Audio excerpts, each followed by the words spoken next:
What up, everyone? This is Brenton. And Jenna. This podcast is all about connecting with our Autumn family in a fun and different kind of way. So turn down that CB, buckle up, and enjoy the show. It's going to be truckin' awesome.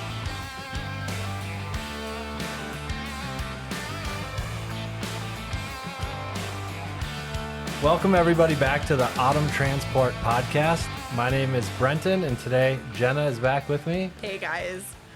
And we're joined with a special guest today. The president of the Minnesota Trucking Association, John Hausladen, is here. Thanks for being here, John. Well, Brenton and Jenna, great to be here today. And drivers, great to talk with you a little bit. We're really excited to have you. And I was doing a little cyber stalking, getting to know you a little bit online. And the first thing that I came across on your LinkedIn page really got me excited. You are a Bethel University grad. Well, let's be clear. Bethel College. Yes. Because I graduated in 1982 when it was slightly a different moniker. But yeah, great institution. And my wife graduated from there. And believe it or not, my father-in-law graduated from there, the old campus in St. Paul. So there's a long history. That's awesome. I'm a Bethel grad as well. I was there from 98 to 02. And it was right after I left, I think, that they made the transition from BC to BU. Right. All my siblings went there, and starting this fall, my daughter will be a freshman there. Oh, my word. Congratulations and my condolences on the scholarship. Or hopefully you got some scholarship and help with the tuition there. Yeah, she did. She's phenomenal, and I'm excited for her to be carrying on the Baldwin family line at Bethel. After Bethel, I saw you went on to work in the Turkey Growers Association and then the Broiler and Egg Association. How did you make that connection coming out of school? I like to say it's God's sense of humor. Let's put John in this situation and see how he does. Faith is important to me, but seriously, you do these things in life and you don't know where they're going to lead. So I grew up in small town Minnesota, Waverly, which is 50 miles west of Minneapolis. And I lived in town, but it was an agricultural community, and I worked 3 summers in the local feed mill. So believe it or not, senior year of high school, looking for a summer job, get approached by the president of the feed mill and says, "Hey, we're looking for a guy to work the night shift." Great, I'll take it. Unbeknownst to him, started dating. Well, I was dating his daughter, right? He kind of knew it. And so he wanted to keep an eye on you. Well, we say if he made me work nights, he was keeping me away from his daughter. But and it kind of worked. But I got to go work a day shift the next year. But so I worked that job, and interestingly, they made turkey feed. They actually had a turkey research farm. Literally, they fed feed to turkeys so that they could, as a value-added business enterprise, and then a grain elevator. And so I did that for 3 years, and I got to make turkey feed, and I got to actually help with turkey loadouts. And my in-laws, they're now my in-laws because we've been married 42 years. Wow, congratulations. Thank you. They raise turkeys, and so I knew that. So the Minnesota Turkey Growers Association has this position open. I'm a graduate of Bethel University, college back in the days, and first person to graduate from college in my family. Wow. So I didn't even know trade associations existed. I just want to get a job. Were you studying agriculture? I was communications and political science. Oh, I was a poli-sci guy too. Yeah. So, and I had an internship at the state legislature when I was a senior in college.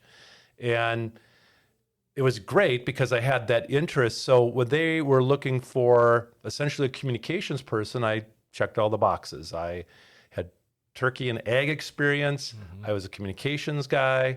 I had worked at the legislature, came from rural Minnesota. So they brought me on board, and it was a great experience. I had a great boss there. He had been there 25 years. And after just a couple years of being there, the board of directors, they were starting to talk about transition because my predecessor was 65. Mm-hmm. And they said, "Hey, we got this young guy. Maybe we could train him." So, gosh, they offered it to me, and my boss never saw me as a threat, right? It was, so he was very gracious. And so we had a 3-year transition where I was learning the ropes. But by the time I was 25, I was running the association. And it was just this great experience of starting from the ground up, learning communications, event planning, lobbying more, member engagement, member relations, strategic planning, board. Well, next thing you know, I've been there 13 years. Wow.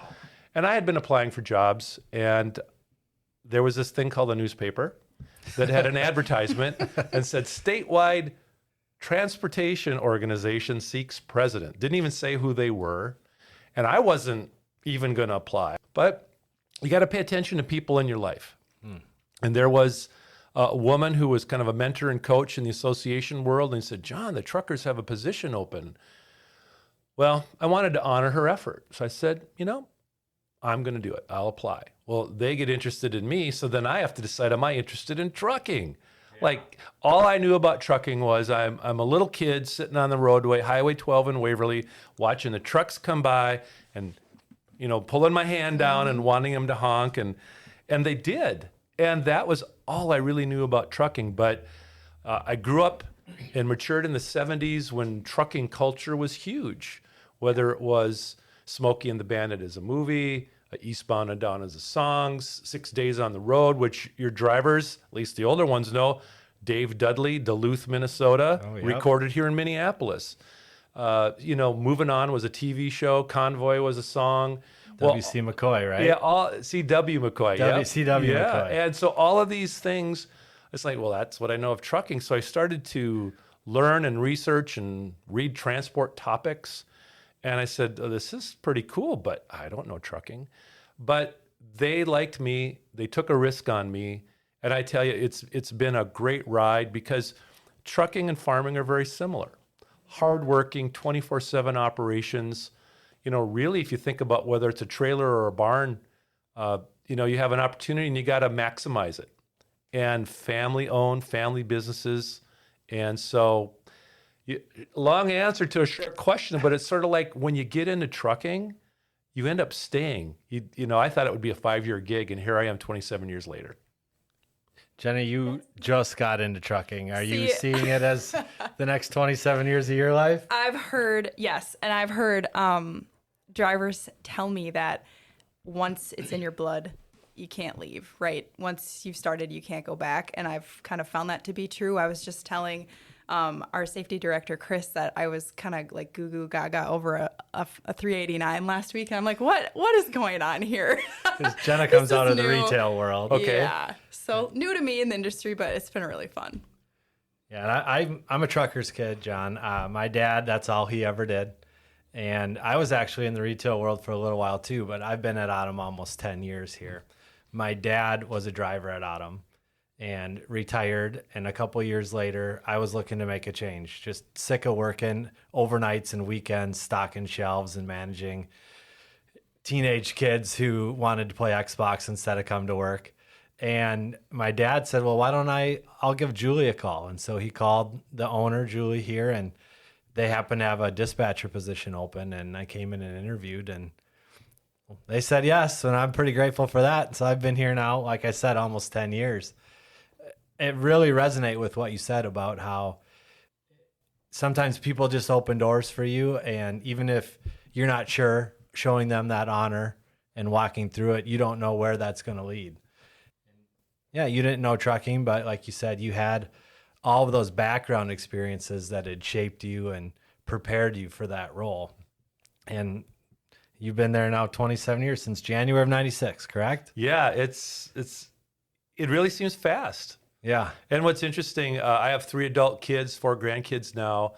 And when I started the Trucking Association, that day when I took over, I brought everybody home a toy truck. My 2 oldest got little ones because they wouldn't swallow the parts. And my youngest was a little tyke sit on top of a plastic truck. Well, I left home this morning, and I have a grandson who stayed overnight. He's playing with the little toy trucks that I brought home in 1996. Yeah. That we just kind of kept. And, they're just interesting. One's a pilot, truck stop truck. But the fascination. And I think that's one of the things that's been gratifying to me is to understand, people intrinsically get trucks, they understand it, and there's a love when they're little, but now how do we make the connection when they're adults? Mm-hmm. And that's part of what we do. It's part of what I love doing, is telling the story about our great drivers, about our great fleets and companies, and what a difference we really make. I had heard you say or read something that you had talked about in terms of instead of people thinking about trucks as just like an old mechanical thing, helping them to see, like, as you're trying to recruit new drivers into the industry, that the trucks today are nothing like the trucks that used to be driven in terms of the technology that's inside them, the way the screens have transformed, just the comfort. I've sat in some pretty uncomfortable old trucks that my dad used to have, and I'm a little jealous that I don't get to roll down the street in the rigs that they have today. I mean, trucking is always going to be trucking, but some of the ways that it has changed over the years and the comforts that have been added to it and some of the things that are there to help drivers, some people might not even recognize that that's happened. Mm-hmm.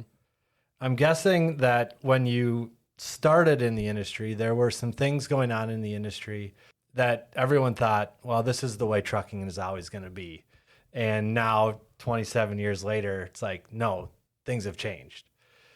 Can you speak to some of the things that you've seen change throughout the years in your role as the president? Well, let's just talk in the last 3 years. I mean, we know COVID changed everything. It's a phrase we all use. But I would say it really raised our status as an industry, and it raised the status of drivers. And I speak to it this way.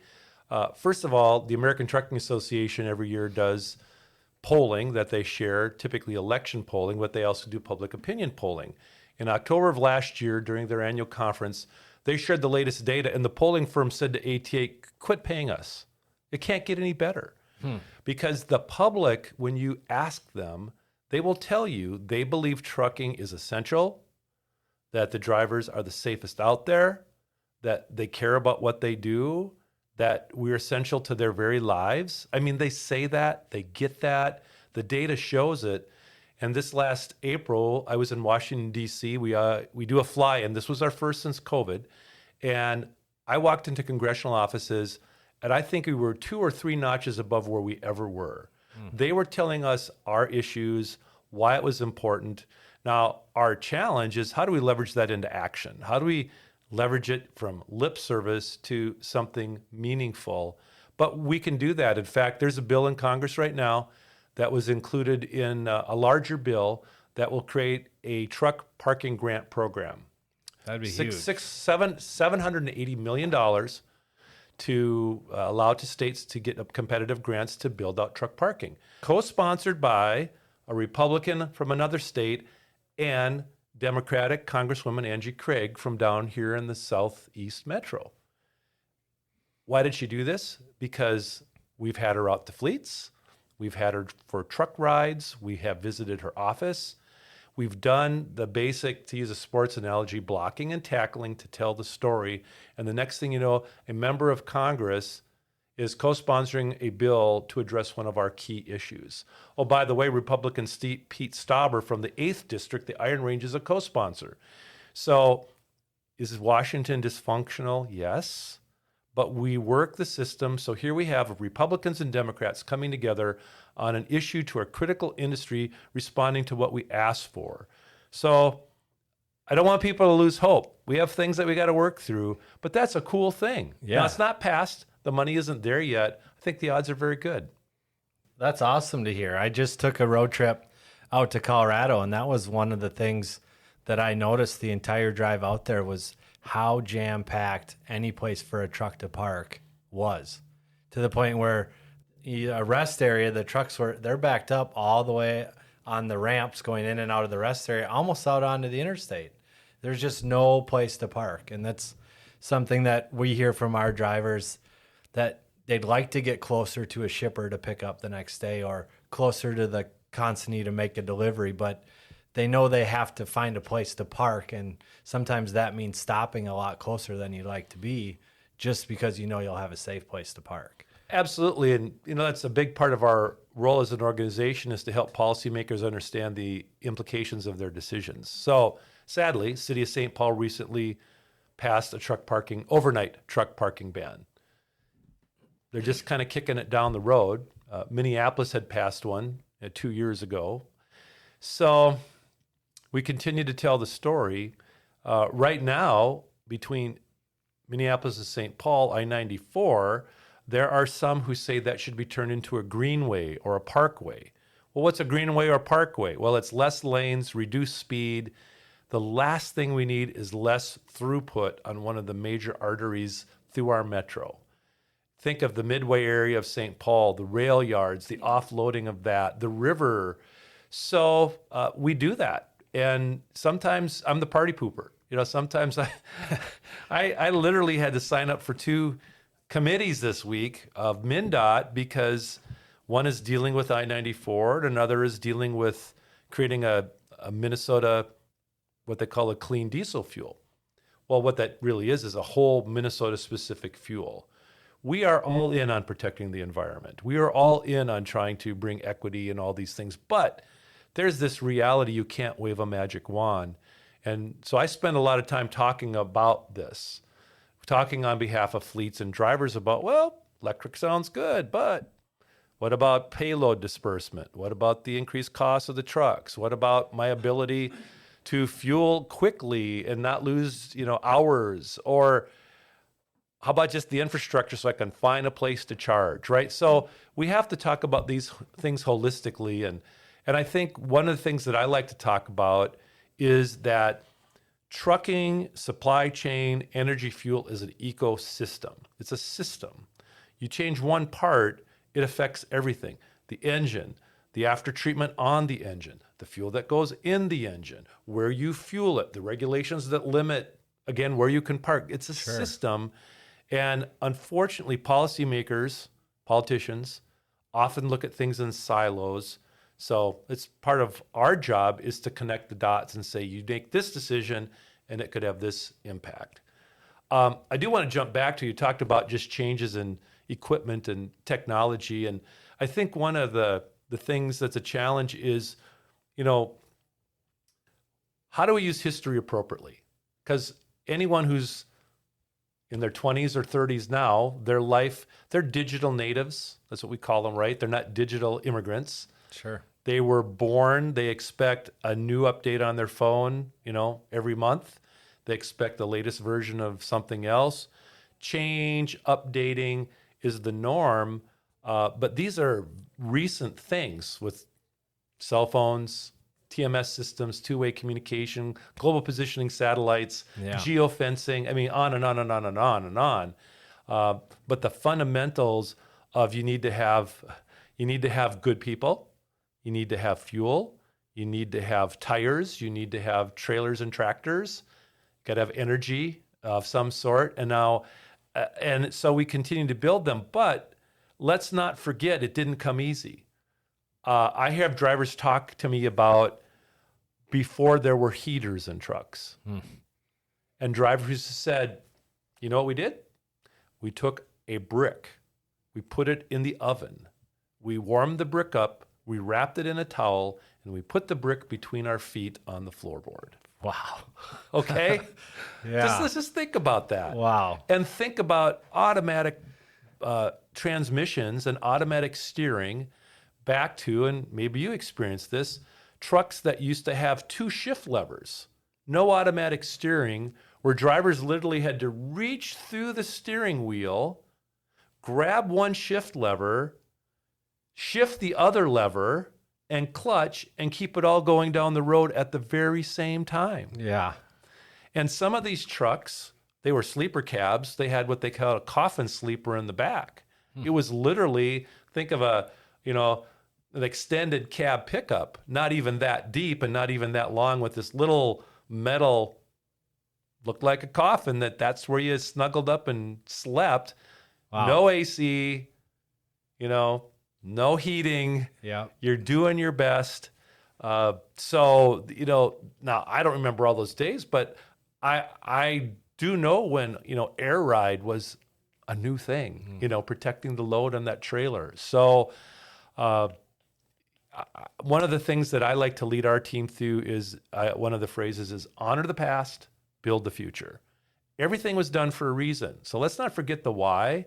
Let's honor that. Let's acknowledge that, because that's one of the biggest things when you're trying to drive change, whether it's technology, equipment, protocols, policies, compensation packages, is if you ignore the why it was or the why people like the way it is, that's the fight.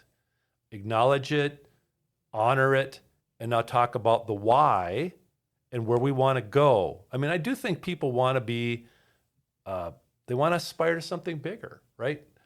They want to do something more. And you know, the great story of you ask the two builders who are laboring in medieval times in Europe, and you ask one of them, what are you doing? And I'm laying bricks. And the other one, you ask, what are you doing? I'm building a cathedral to God that reaches to the sky. You know, it's aspirational. Yeah. And when we talk about what truck drivers do, well, we deliver freight. No. You're delivering pacemakers that keep people alive. You're delivering medicine that extends people's lives. You're delivering raw materials that make incredible buildings. You're building bridges. You're building hydroelectric power. You are literally sending men and women back to the moon. Yeah. That's what we deliver, because there's not a thing that doesn't spend time on a truck. And that's one of my favorite parlor games. Sit in a room and ask people and say, tell me something in this room that didn't spend some time on a truck. And what's the first wise acre going to ask or going to say? I don't know. Me. They'll do that. Or what about the air? The air. Right. Well, you think about, well, where's the HVAC? What's pushing the air through the system right now? What's filtering? What's pushing it? Even you. Well, who delivered the ICU equipment, right? You know, Yeah. there was this joke that trucking delivers just about everything. It was a radio thing. Delivers just about everything except a baby, right? You know. Nice sound effects there, John. Yeah, you're gonna edit the sound No, effect. I like that. Can you make that sound really good? I might turn that up. Yeah. Oh my gosh. You know- No, that's crazy. And yeah, I was just kind of thinking that, and then you said what I was thinking. I was looking around. Well, that's from Target. Okay, that's from Amazon. That's probably from, thinking that same thing. So, and so you're talking a lot about kind of what this country aspires to be, or like what's our why in this industry. What is the MTA's priority then? Where do you see the vision? What's the vision for where it's going to be in the future? Well, our mission is to help our members be safe and successful. And it keeps changing. I don't think the mission and those broad goals change, but it's the how you do that. Yep. So, and it's what you emphasize at certain times. And there is a difference between compliance and safety. So I think one of the things I think the MTA and associations do really well is, I'm going to call it, real-time training and education that is crowdsourced. Right? You didn't call it crowdsourcing, but just a few years ago. But COVID's a great example. COVID hits, we got to keep rolling, and now we have to worry about the safety of our drivers, of our dispatchers, of our dock folks, and we're figuring it out. Well, how do you disinfect trucks? What do you do with the driver lounge? What do you do with paperwork? So we brought together safety directors from 4 trucking companies, a truckload, a private, 2 others, and we put together a webinar in basically about a week's time, where we were able to sit down and say, what are you doing? And this is the ingenuity and the genius of people, right? They could share, they could talk. Now we're sharing ideas. We're getting best practices. Our members are getting that. And then they're giving us feedback. And that's what we do. Other organizations focus on training curricula. Maybe they have a licensure for operating heavy equipment, or, some construction standard. We don't do that. What I think we're really good at is helping trucking companies and their drivers figure out how to apply what's going on in the real world in real time to be successful and safe. So our mission is that. So we run into barriers, we eliminate them. We could, change a law. There may be a regulation. There may be a prohibition on use of a rest area or a bridge or something like that. So we're always trying to eliminate barriers, and we're trying to find things that can enhance or make it easier to be safe and successful. So I don't see that changing. And I do think in this world now, having a strong voice, and a voice is good. You want a voice that's going to fight for you. And that's just something we made a decision on A few years ago, we've always said, oh, we're the voice of trucking, and we are. But, as we talk to members, we got, what they want is someone to fight for them. And that's maybe not, we're good. How do I say this? We're reasonable about our fighting, but we're going to say how it affects them. We're going to say why the change is needed or not needed. We're going to use our best effort and assets. We're going to put it all in. We're going to swing at it. And a good example of one that we didn't win was on the legalization of recreational cannabis, marijuana. Yeah. Minnesota was heading down that path, and we ended up becoming the lead group trying to fight that. And pretty quickly you can say, well, from trucking, it's going to make the roads less safe. We're going to have drivers going to test positive because they unwittingly took it, or maybe purposefully. We're going to lose drivers, and it's going to affect our workforce down the road, and we can go about. Well, we kept telling that story to try the best guardrails on that we could. And we had some success. The state legalized it, but we used every hearing, every news conference, every media interview as an opportunity to tell them the why we're important, why we're essential, why this will impact us. And so even in losing efforts, you keep fighting and telling the story, and they do take hold back to the Angie Craig and the truck parking. Things take time, but we can make progress. You talked earlier about politicians and the difference between them understanding how the whole system works and not just the silo of whatever policy they're pushing. And as you were just talking now, it makes me think, as trucking businesses, there's a lot of trucking silos. I mean, Autumn, we're our own little silo, and driver driven down the road is their own, and other companies in Minnesota. And to go and to speak and to fight for trucking isn't really something that we can do. We can, but not nearly with the same impact as a system. So what the MTA sounds like it's done is that it's created a place for all these trucking company silos to come together and be part of a system that can then share and speak and fight and put the word out for trucking in a way that each individual company probably doesn't have the resources or the time or possibly even the know-how to do. How do you choose where to put your energy? Because you're the president. I don't think that there's 5,000 people on staff full-time constantly lobbying and looking at every single issue that your members probably want you to speak on or stand up for or to educate about. How do you, as an organization, as an association, choose which issues to get the most attention and the most time? We have a pretty clear strategic plan and policy making process, and it all starts from that. So we have a board of directors that are elected by the members, and one of the things we ensure is that the board is representative, large and small, metro, rural, all the different types of operations, ownership, male, female, so that when we bring them together, we've got a really good group that should be representative. And then we use the processes of talking to our members, doing surveys, doing focus groups, and then just talking to the board and bringing the reality to them. We also have a government affairs process where in advance, we set up our positions on a number of things. What that allows us as a staff and any contract lobbying we do is to say, oh, this was introduced. Is it on our list? Do we like it or are we against it, right? And so we can then make a decision whether we're going to engage. But every year, in anticipation of the legislative session, our board does a policy priority session. We sit down and say, well, okay, election just happened, November of 22. One party took control of everything. So the things we care about, the list doesn't change, but the priority of what we think we can make movement on does. Okay? So we know in this environment, we knew taxes were going to probably go up. We knew that sort of general business interests weren't going to be a high priority. But what do they care about? They care about workforce. They care about training. They care about safety.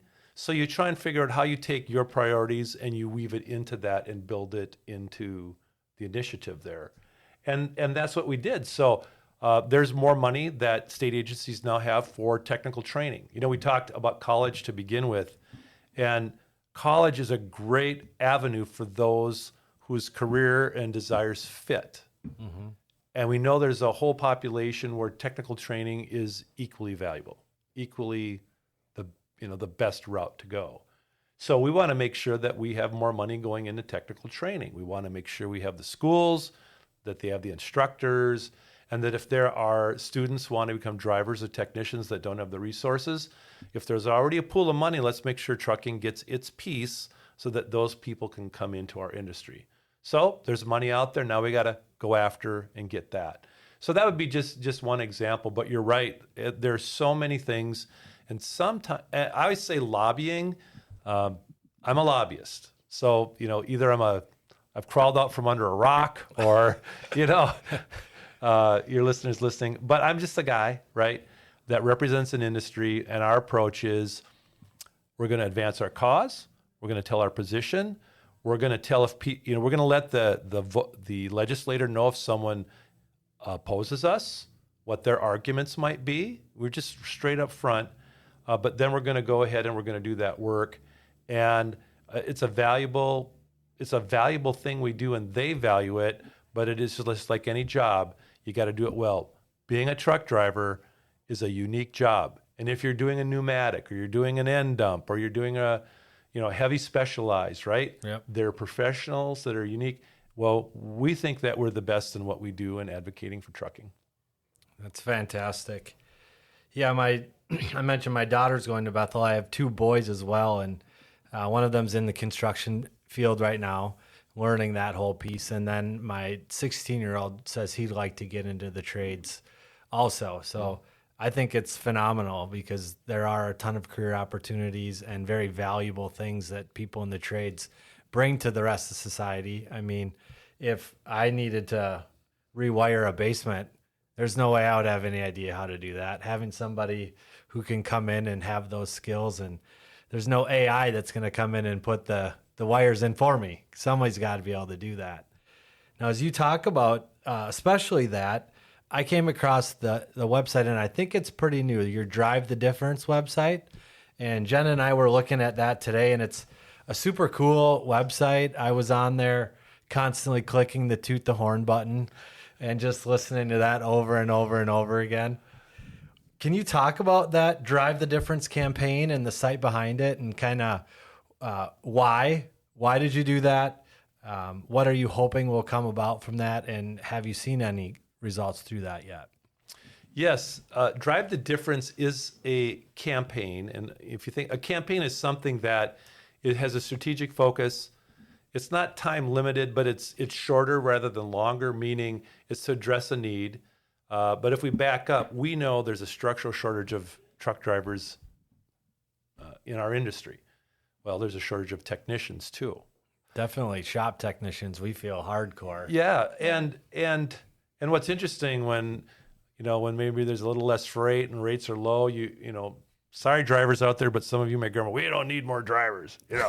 We got enough. The point is, I think of it like a garden hose. It's that time of year. We got to be watering our lawns right now, like they're dying. Well, if you water and then you turn the hose off, you get this gap of nothing flowing through the hose, and you turn it on again, but the hose doesn't immediately go to the end. The hose pushes through that gap of air till it purges, and now it's water. That's trucking.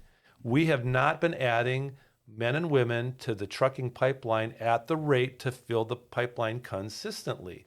And so despite, I'm going to just call them seasonal or short-term spikes and drops in demand for freight movement, we don't have enough men and women. In fact, every industry faces this. I've listened to presentations by the state demographer and other organizations that do demographic studies. We are 10 to 15 years away from really meeting the needs that we're facing today. That's sort of a scary thought. It is. Because here's a question. How many years, this is to Jenna, how many years does it take to create a 24-year-old driver? 24 years. Ding, ding, ding, ding, 24 years. Yeah, it's not magic. Right. Yeah. And so we're fighting for talent. The trades are fighting for talent. Schools are fighting for talent. Nursing homes are fighting for talent. And so, yes, technology is going to play a role. AI is going to do something to create efficiency and productivity, but not in the hands-on industries. Automation is going to play a role, but these are long-term plays. So that's the why. So Drive the Difference is a campaign that uses the new website as what we call a hub, because building a website's the easy part, honestly. But will people come to it? Will they see it? Will they interact with it? So what we designed was a campaign that uses that a hub, and it's layered over with a social media campaign that includes organic messaging, paid for messaging in all forums, whether it's Facebook or Instagram or TikTok or audio streaming services. We're placing stuff all in the hope that we get young men and women to go to the site. Once at the site, we want them to learn about the opportunity, and then we want them to go somewhere. We want them to go connect with a technician training program or a driver training program, or at least ask more questions. We've only had really 1 month data that we could report on. We're sort of getting our pipeline built out, but we're going to continue to refine and figure out where we're going to go. But we have 3 target markets for this campaign. One would be mid-career. The average age of a man or woman going to a truck driver training program is 35. I heard you say that. That was surprising and not surprising at the same time. Yeah, so they're mid-career. So we can target our communications to hit those people. We know there are, I don't know what you call it, right? But populations that aren't, older white guys, right? Whether it's females, different ethnic groups, different cultural groups.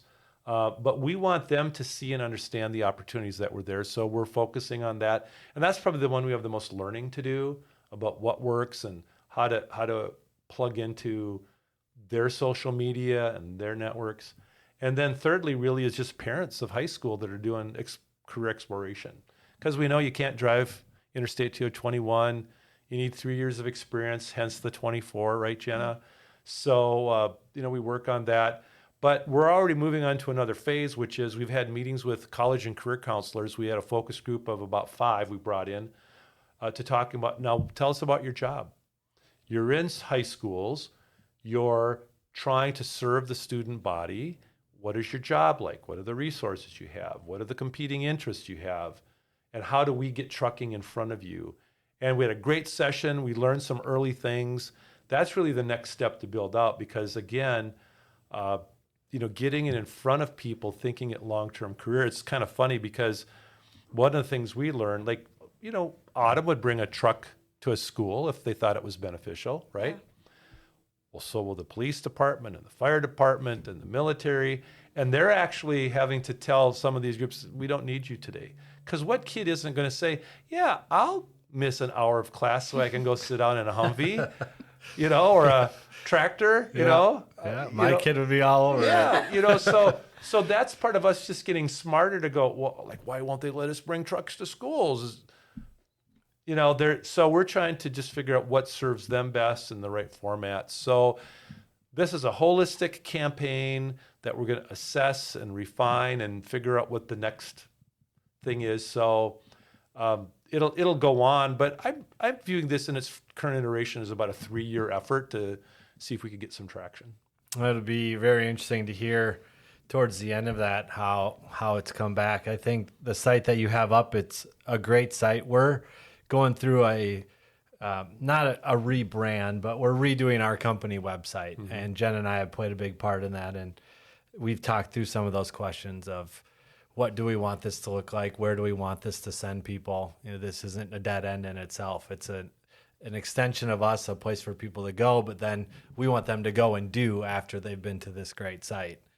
Well, and I would add, so we actually have an Minnesota Trucking Association site. So that's our organization. And packed with resources. Packed with resources. But we early on said this can't be a page on an existing site. Right. This needs to be its own site. And you will see MTA in the bottom, but it isn't even branded us. Mm-hmm. it's Minnesota focused. It's targeted on Minnesota people. And I think that's the challenge that Autumn or any company has to decide is, man, who's our audience? And can you make it so diffused now that you're not getting the traction you want, And to trucking companies in general, well, should we have a recruiting site that's different than our customer focused site? We're sending customers to X and driver candidates to Y. You can do that now. Yeah. It's not that hard. I think you guys are headed in the right direction with the social media, considering who you want to attract. I by no means am in with the new fresh stuff. I'm a millennial, so you can't really assume that about me. But like TikTok and channels, I mean, even doing the podcast, we had to evaluate how is our audience going to interact with us the best and easiest, and think about what they're doing on a day-to-day basis and what gets it to them the right way and sends the message across. So, I mean, yeah, social media is a really good start for that. And there's these incredible tools to measure what's happening. Yeah. And we're just early on in that. But interestingly enough, audio streaming. So we had paid for ads on Pandora and Spotify. Nice. Spotify ones were way more clicked on, responded to. I can see that, yeah. So, I mean, you learn that and then you modify. John, as you were talking, one question that came into my head is, let me back up. Let me set it up this way. You said the average age of people that are going to truck driving schools is 35, that it's more of a mid-career decision. And you didn't use these words, but it sounds to me like one of the goals that the MTA has, this Drive the Difference campaign, is to make truck driving a first career choice. That, in a sense, like, I'm graduating high school, I'm graduating college. As my first career, I want to become a truck driver rather than, I was trying this, it didn't work out. Now it's a fallback career. I'm 35, this didn't work out, that didn't work out. You hear sometimes, I just thought, I guess I'll go drive a truck. Like it was something that you fell back on rather than really wanting. And I think a big part of that would be grabbing through, like Jenna was saying, the social media, getting kids excited, younger kids excited, refinding that love that they had for the truck when they saw it when they were 5, now that they're 16, 17. And I see some pretty awesome trucks out there too, and keep pushing like how trucks are great. Do you have any data on how many people get into trucking as a first career choice versus, and I want to qualify that by saying whose parents aren't already truckers? Yeah. Because that seems to be a really big thing. If my dad is a trucker, I become a trucker. If my other job didn't work out, I become a trucker. But how many people are, starting out, I want to be a trucker? No data. It's all anecdotal, but not a lot. And because the federal regulation prohibits a true school to work path. I mean, that's the problem, right? You can go in construction right out of high school. You can get into an apprenticeship program. You can do the same thing with HVAC, right? I mean, you go training, but you can go on the path and you can't with trucking. So I think part of what we're also working on is there is a pilot right now that the Federal Motor Carrier Safety Administration has created. It's called the Safe Driver Pilot, but it's designed to test and put 18, 19, and 20-year-olds in a certain prescribed environment and allow them to drive interstate and gather the data to prove it can be done safely. Because that's really the missing piece, is to be able to prove to ourselves, policymakers, insurance companies, soccer moms driving on the roadway right along that semi, right? Yeah. That these are safe. And so we're trying to collect that data. And what it does is say, well, you're going to have this kind of training. You're going to have this kind of shared oversight with the trainer in the cab. You're going to have this kind of equipment, which would include automatic transmissions, forward-facing cameras, collision mitigation technology. So I think the exciting piece that's just also so hard to now assess is what technology can do to assist all of us in being safer drivers. We know just on its face that younger drivers are more risky. We know that their ability to make some decisions, some kids are mature, are going to be there, some are not. So, I mean, in brain science, we're working through all this stuff. But what's really changed is you can put someone in a truck now, and it's almost like they're not alone, right? Yeah. Whether it's with cameras, which even if they're not live feed all the time, near misses are coachable opportunities. So now you're doing real-time coaching like you're sitting right by that person. And if you put in crash mitigation technology, so, adaptive cruise control or automated emergency braking or those beeps that go off when you get over on the line. Yeah, or the speed reduction on cornering. So what we don't know is how much technology can open up the opportunity for these young men and women that we never even thought of. And we know that young men and women go into the military, they drive heavy equipment, they drive trucks, they can die for their country, right? Yeah. So there's an argument. And right now in Minnesota, you can drive a heavy commercial truck if you don't leave the state as an intrastate driver, right? Mm-hmm. And virtually every state has that. So it's trying to balance these competing needs of what we know from history and science, what new technology allows, what we can put for oversight and training, and put that together in a package that convinces all of us we can do it safely. So that's what that does. And if you have that, now you have a school to work path. Mm-hmm. But if it's like, well, you can't drive to your 24, I got dead already, I'm going to get another job, I'm trying. Oh, now I'm 35, let's try truck driving, right? It's a functional path, that sort of gets you there. So we want to make it the career of choice, and we want to reduce some of the barriers. I feel like my son, both of my boys, but even thinking about my 17-year-old, how he drives, if he's got buddies in the car and he's playing his music and they're goofing around. If I put him in my pickup pulling a boat, he's a lot more focused. His hands are on the wheel. And so it's not necessarily even fair to say, oh, you're only 19, you're a more risky driver. Well, it could be very situational too. You might be more risky when you are in a sports car, but when you're in your job and you feel the responsibility of driving a truck, you might be a completely different driver. But that's something that's pretty hard to measure or prove to an insurance company. Well, we're working to gather that data, and just like not everyone's cut out to be a truck driver, not everyone's cut out to be a recruiter, not everyone's cut out to be a dispatcher, right? Fleet manager. And I do know that many of the drivers listening to this podcast, may have some strong feelings about whether that's wise or smart or couldn't be done. And, those opinions are valid, but we get back to the reality that someone's got to move the stuff. And so 10 years from now, when a big bunch of the great drivers that are listening have said, I'm done, and they want to get their boat part delivered to them so they can go fishing, and there's nobody driving the truck to deliver the part to the warehouse so they can't go fishing. Yeah. Right? Yeah. It just keeps going. So gotta keep the hose on. Gotta keep the flow going through, right? And part of our job is getting rid of the kinks. Like that. Well, we appreciate you taking some time, John. Do you have a minute for a couple more questions here? I wanted to just touch on, we just had the truck driving championships earlier this month that the MTA put on over in Roseville, and we had a couple Autumn guys participate in that. Wanted to say thank you. It was a great event. Were you there taking some of that in?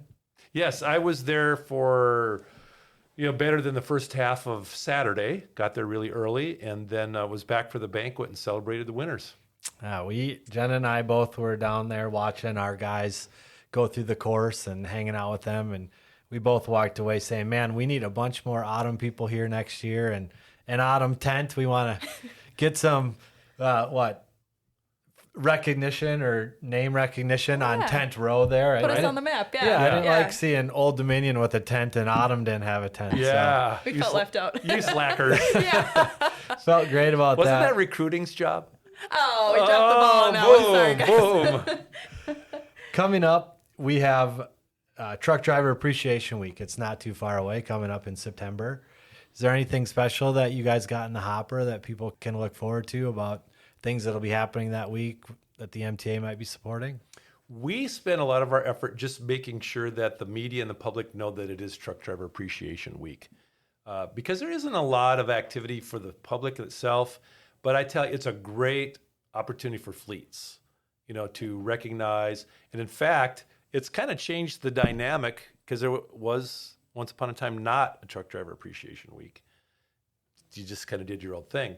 Well, now it's all on, and fleets are doing it. And it's like, don't bother a fleet that week because they're not going to be available. They're going to be flipping burgers, cooking brats, going from facility to facility, thanking the drivers, as it should be.